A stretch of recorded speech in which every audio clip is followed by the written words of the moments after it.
Hello friends, welcome to Defence Matrix. तो ये चीज़ हम जानते हैं कि बजट जो है वो आज आया है और आज के इस वीडियो में हम डिफेंस बजट को ही डिस्कस करने वाले हैं। ये समझने की कोशिश करेंगे कि क्या यहाँ पर बेनिफिट है, कितना यहाँ पर जंप है और क्या क्या इश्यूज हैं।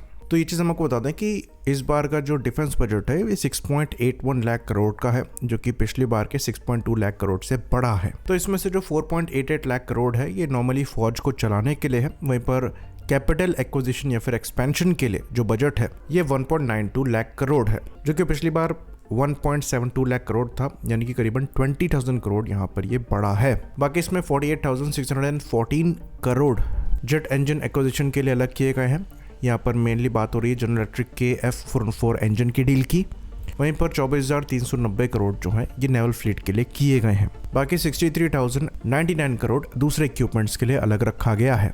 तो ये नॉन एक्विजिशन के लिए बजट है, पर इससे ज्यादा टोटल कैपिटल आउटले रखा गया है। तो अब यहाँ पर एक काफी इंटरेस्टिंग चीज है जिसको हम डिस्कस करने वाले हैं। तो जैसे कि हमने बताया, पिछले बार का जो कैपिटल आउटले बजट था ये 1.72 लाख करोड़ था, लेकिन उसको फिर से रिवाइज किया गया था और उसको घटाकर 1.59 लाख करोड़ कर दिया गया था।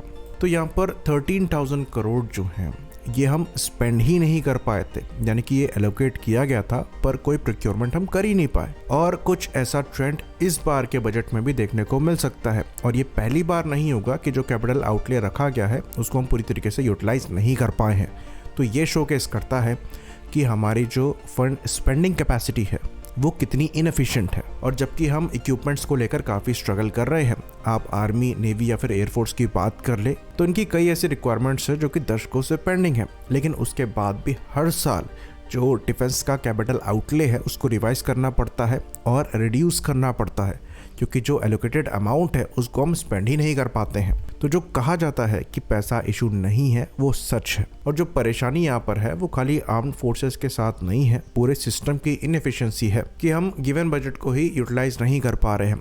और यहाँ पर रिक्वायरमेंट फिर भी एग्जिस्ट करती है इस बजट को बढ़ाने की, यानी कि आर्म्ड फोर्सेस को अपनी एक्सपेंडिचर कैपेसिटी बढ़ानी पड़ेगी। यानी कि एक्विजिशन प्रोसेस में एफिशिएंसी चाहिए और ये एफिशिएंसी खाली आर्म्ड फोर्सेस की साइड से ही नहीं चाहिए बल्कि गवर्नमेंट और ब्यूरोक्रेसी की साइड से भी चाहिए। तो ये चीज हम जानते हैं कि जब कैपिटल एक्विजिशन को आइडेंटिफाई कर भी लिया जाता है उसके बाद भी जो एक्विजिशन प्रोसेस है वो दशकों तक खिंचता है, क्योंकि यहाँ पर अननेसेसरी रूल्स और रेगुलेशंस को ड्रॉ किया गया है जिसके हिसाब से आपको प्रोसेस चलाना पड़ता है। और कोई भी अगर उस प्रोसेस में परेशानी आती है या फिर कोई अपील करता है, कोई रिजेक्ट होता है, कोई विड्रॉ करता है, तो फिर से पूरे प्रोसेस को रिवाइज करना पड़ता है। कभी कभी तो डिसीजन बनाने के बावजूद ये पता लगता है कि इतना कैपिटल बजट तो बचा ही नहीं है। तो यहाँ पर रिक्वायरमेंट एग्जिस्ट करती है कि जो डिफेंस बजट है स्पेशली कैपिटल आउटले के लिए उसके स्पेंडिंग प्रोसेस को रिवाइज करना यहाँ पर जरूरी है। बाकी ये जो बजट बचता है इसका भी एफिशिएंट यूटिलाइजेशन ज्यादा जरूरी है। तो जैसे कि हम जानते हैं R&D बजट बढ़ाने की रिक्वायरमेंट एग्जिस्ट करती है, जैसा कि DRDO चीफ द्वारा पॉइंट आउट किया गया है। तो ये जो अनस्पेंड फंड्स हैं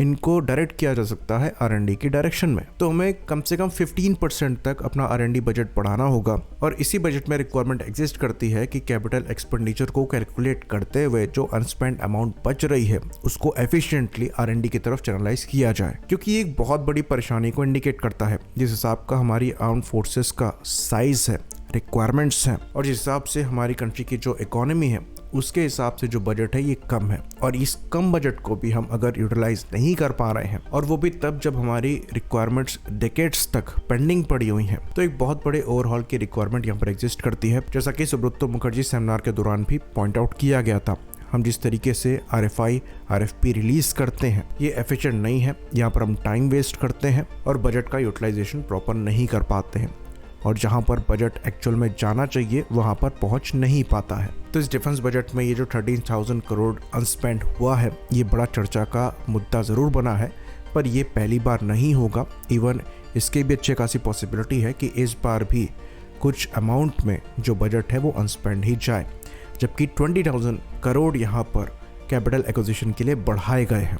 ऑल्दो एक चीज़ यहाँ पर अच्छी है, जेट इंजन्स और नेवी के जो एक्विजिशंस है उनके लिए बजट को पहले यहाँ पर अलग कर दिया गया है, तो एक क्लैरिटी नजर आ रही है। बाकी एक और जो चीज़ है वो ये है कि DRDO का जो बजट है उसको भी बढ़ाया गया है। अब ये 26,816 करोड़ है, जो कि पहले 23,855 करोड़ था, तो करीबन 3000 करोड़ यहाँ पर बढ़ाया गया है, जो कि 12.41% का हाइक है। तो जैसे कि हम R&D की बात कर रहे थे, इसमें से जो R&D का बजट है ये 14,923 करोड़ का है।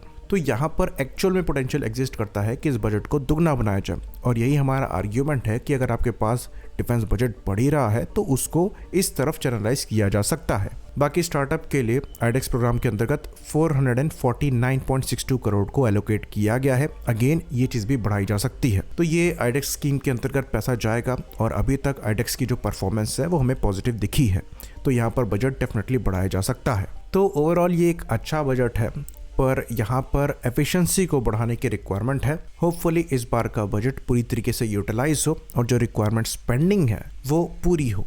आई होप इन्फॉर्मेशन यहाँ पर क्लियर रही हो। इसी बात पर इस वीडियो को हम खत्म करेंगे। लाइक करिए, सब्सक्राइब करिए। जय हिंद।